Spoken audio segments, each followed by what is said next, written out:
అదేవిధంగా గత 13 సంవత్సరాలుగా కూడా నేను రాజకీయాల్లోకి వచ్చినప్పటి నుంచి కూడా ఎమ్మెల్యేగా పోటీ చేసిన, ఓడిపోయిన, గెలిచిన ఎప్పుడు కూడా ప్రజల్లోనే ఉంటూ ఉన్నాము, ప్రజలకి అందుబాటులో ఉంటున్నాము, ప్రజలకి సేవలు చేస్తున్నాము. భగవంతుని ఆశీస్సులు, కావలి నియోజకవర్గ ప్రజల ఆశీస్సులతోటి 2014, 2019 2 కంటిన్యూస్గా ఎమ్మెల్యేగా కూడా గెలవడం జరిగిందంటే నిజంగా ఆనాడు అప్పటి ముఖ్యమంత్రి స్పందించి దాని మీద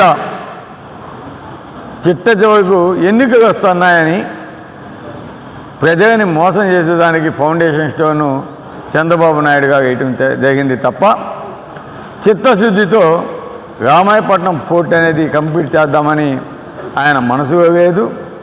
అదేవిధంగా ఫిషింగ్ హార్బర్ కూడా మాయమాటలు చెప్పి ఏ విధంగా తెలుగుదేశం పార్టీ నాయకులు కావచ్చు, చంద్రబాబు నాయుడు గారు కావచ్చు ఒక ఫౌండేషన్ స్టోన్ వేసి మోసం చేశారో ఒకసారి అర్థం చేసుకోవాలి. అంతేకాదు ఎలక్షన్స్కి ముందు దగదత్తి ఎయిర్పోర్టుకు కూడా ఫౌండేషన్ స్టోన్ వేసి ఏ ఒక్క పని కూడా ప్రారంభించకుండా ఏ విధంగా మోసం చేశారో కూడా మీ అందరికీ తెలుసు. అదే కోవలో డిఎం ఛానల్, డిఆర్ ఛానల్ వాటికి సంబంధించి కూడా వాళ్ళు ప్రపోజల్ పెట్టారు, కానీ దానికి అప్రూవల్స్ కానీ ఏమీ ఇవ్వకుండా ఏ విధంగా చంద్రబాబు నాయుడు గారు మోసం చేశారో కూడా మీ అందరికీ తెలుసు. అంతేకాదు తుమ్మలపెంట రోడ్డు, ఎందుకంటే తుమ్మలపెంట రోడ్డు అనేది చాలా ముఖ్యమైన రోడ్డు. మన కావలి నుంచి దాదాపు 30,000 మంది ప్రతి నిత్యం కూడా పోయే పరిస్థితి ఆ తుమ్మలపెంట రోడ్డులో ఉంటుంది. ఆ తుమ్మలపెంటకి సంబంధించిన గ్రామాలు కావచ్చు, అనగారిపాలెం సంబంధించిన గ్రామాలు కావచ్చు, అదేవిధంగా జువ్వదిన్ని ప్రాంతానికి పోయే మత్స్యకారులు కావచ్చు, అంతా కూడా ఆ రోడ్డు మీదే పోయే పరిస్థితి. అటువంటి రోడ్డుని శాంక్షన్ చేయించాలని మా ప్రభుత్వం రాగానే దాన్ని శాంక్షన్ చేయించి టెండర్స్ కూడా కాంట్రాక్ట్ వేయటం జరిగిందని కూడా మీ అందరికీ తెలియజేస్తున్నాం. ఆ టెండర్స్ కూడా దాదాపు 4 సంవత్సరాలు టెండర్స్ అయింది. ఆ టెండర్స్ వేసిన వ్యక్తే ఈరోజు దగదత్తి మెయిన్ రోడ్డు కావచ్చు, అదేవిధంగా మనకి మన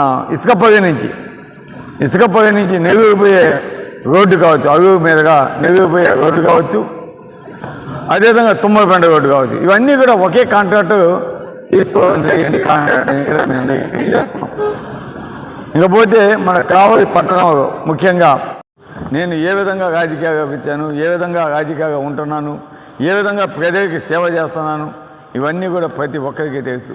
కానీ తెలుగుదేశం నాయకులు ఈరోజు మా మీద విమర్శించేదానికి ఏమీ లేక ఈరోజు ఏదో ఒకటి బురదగానే కార్యక్రమాలు ఏ విధంగా చేస్తున్నారో ప్రతిపక్షాలతోటి కుమ్ముక్కాయ ఈరోజు కావాలని కొంతమంది చేత స్టేట్మెంట్స్ ఇచ్చి ప్యాకేజ్ ఇష్టాగానే ప్రోత్సహించిన ఘనత ఈరోజు తెలుగుదేశం పార్టీ నాయకులు, అది కూడా కావ్య కృష్ణారెడ్డి గారు తెలియజేస్తున్నాను. ఎందుకంటే అతనికి తెలుసు ఇటువంటివన్నీ చెయ్యాలా, లేకుంటే ప్రజలు నమ్మరు అని ఈరోజు మా మీద బురద జరిగే కార్యక్రమాలు ఏ విధంగా చేస్తున్నారో మేము చూస్తున్నాం. కాకపోతే ఈరోజు మేము ఒక సంస్కారం అనేది మాకు ఉంది కాబట్టి మేము ఎక్కడెక్కడ వాటి గురించి మాట్లాడలేదు. ఎందుకంటే మా కావలి నియోజకవర్గ ప్రజలకి తెలుసు, నా గురించి మా జీవిత చరిత్ర అంతా కూడా వాళ్ళకి తెలుసు కాబట్టి మేము మాట్లాడకుండా ఉన్నాము, మాట్లాడలేదు. ఈరోజు మనసు విప్పి ఈరోజు మీ ముందుకు వస్తున్నాను. ఎందుకంటే ఈరోజు నేను ఈ మధ్య ఒక సోషల్ మీడియాలో ఒక కార్టూన్ చూశాను. శ్రీరామచంద్రుడు అంట, కావ్య కృష్ణారెడ్డి. ఈరోజు ఆ 7 కేసులతోటి రామగిరి ప్రతాప్ కుమార్ రెడ్డి, 8 కేసులతోటి పసుపుగడి సుధాకరు ఈ విధంగా కార్టూన్ చేస్తున్నారు, చూస్తున్నాము. కావలి ప్రజలు కూడా అర్థమయ్యేగా చెప్పాల్సిన అవసరం, బాధ్యత నా మీద ఉంది. ఎందుకంటే ఈరోజు ఒకటే మేము చెప్తున్నాం, ఈరోజు నన్నే కాదు నా కుటుంబాన్ని కూడా ఈ కావ్య కృష్ణారెడ్డి అనే వ్యక్తి ఏ విధంగా ఆంధ్రజ్యోతిలో విషపుగాత గాయించారో ఒక్కసారి ఆలోచించండి అని కూడా నేను తెలియజేస్తున్నాను. నా కుటుంబం మా మిస్సెసే కాదు, మా కొడుకు పొగ మీద కూడా అభాండాలు వేసే విధంగా ఈరోజు అటువంటి కామెంట్స్ పెట్టించడం నిజంగా ఎంత నీచ రాజకీయాలు చేస్తున్నారో ఒక్కసారి ఆలోచించాలి. కావలి నియోజకవర్గ ప్రజలంతా కూడా నేను కోరుతున్నాను. ఎందుకంటే గతంలో ఇటువంటి ఎక్కడక్కడ నేను చూడలేదు, మీరు చూడలేదు. గతంలో బీదా మస్తానరావు గారు కావచ్చు, విష్ణన్న కావచ్చు, మాగుంట పార్వతక్క కావచ్చు, గతంలో అనేక మంది ఎమ్మెల్యేలుగా పోటీ చేసిన వారు కావచ్చు. ఎప్పుడు కూడా ఫ్రెండ్షిప్ అనేది ఇంపార్టెంట్ అన్నట్టు ప్రతి ఒక్కరు కలిసిమెలిసి కావలి స్నేహభావంతో పనిచేసేది. ఓడిపోయినా గెలిచినా కూడా అందరూ కలిసిమెలిసి ప్రతి ఒక్కదానికి అటెండ్ అయ్యేవారు. కానీ ఈరోజు అటువంటి సంస్కృతికి ఈరోజు తెగపడిందని నేను భావిస్తూ ఉన్నాను. ఎందుకంటే అటువంటి వ్యక్తులు ఈరోజు ఈ రాజకీయాల్లోకి రావడం వల్ల రాజకీయాలని కలుషితం చేసిన మాట వాస్తవాన్ని కూడా కావలి ప్రజలు గుర్తించాలని కూడా తెలియజేస్తున్నాను. అందుకే నేను చెప్పాను, గతంలో నా మీద ఆరోపణలు చేసేదానికి ఏమీ లేక వారు కావాలని పనిగట్టుకొని అబద్ధపు వాస్తవాన్ని క్రియేట్ చేసి వారు ఏ విధంగా నా మీద దుష్ప్రచారం చేయాలని చూశారో మీ అందరికీ కూడా తెలుసు.